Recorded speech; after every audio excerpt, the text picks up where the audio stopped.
Hello my lovely viewers, আমি সবাইকে অনেক অনেক ওয়েলকাম জানাচ্ছি আমার এই ডেইলি লাইফ ব্লগ চ্যানেলে। আর আজকে যে রান্নার আইটেমগুলো তোমাদের সঙ্গে শেয়ার করব, দেখে নাও। আমাদের বাড়ির পেছনে অনেক কচুর শাক হয়েছিল, সেখান থেকে আমরা কচুর শাক এনেছি। এই শাক রান্না হবে ভেজানো বুট দিয়ে। আগের দিন রাত্রে আমরা বুট আর বাদাম ভিজিয়ে রেখেছিলাম, সেই বুট আর বাদাম দিয়ে কচুর শাক হয়েছে। তার সঙ্গে হয়েছে লাউ শাক, তার সঙ্গে আছে আমাদের বাড়িতে হওয়া পুঁইয়ের বীজগুলো ভাজা, টমেটোর চাটনি হবে। তার সঙ্গে আমাদের এখানে লাউ দিয়ে এবং পেঁপে দিয়ে মটরের ডাল হবে। এই দেখো, ডাল সম্বার দেওয়া হচ্ছে। তো আজকের রেসিপিতে এগুলোই আছে। আর সবথেকে বড় কথা, আজকে যেহেতু নিরামিষ খাবার, তো আজকে আইটেমগুলো এরকমই হবে, কারণ এটা শনিবারের রেসিপি ছিল। আমি তোমাদের সঙ্গে শেয়ার করতে দেরি হয়ে গেল। নিরামিষ রান্না হলে ডাল হবে না, এটা তো হতেই পারে না।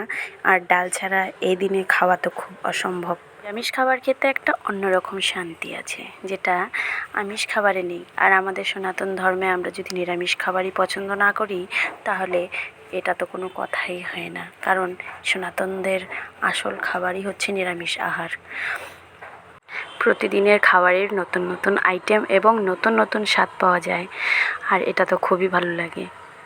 আমরা বাড়িতেও নিজস্বভাবে কিছু কিছু জিনিসের গাছ আমরা বুনেছি। যেরকম আমাদের বাড়িতে লেবু হয়, আমাদের বাড়িতে শাক হয়। কিছু কিছু জিনিস আমরা বাড়িতেও নিজেরাও গাছ লাগিয়ে খাবার চেষ্টা করি, কারণ বাড়ির জিনিসে খাওয়ার অন্যরকম একটা মজা আছে। এই যে পুঁইয়ের বীজগুলো, এগুলোও আমাদের বাড়ির। তারপরে শাকটাও আমাদের বাড়ির। তার সঙ্গে আজকে আমি শেয়ার করব তোমাদের সঙ্গে এই যে বড়ইয়ের আচারটা। এটা শুধু রসে চুবিয়ে বানানো হয়েছে।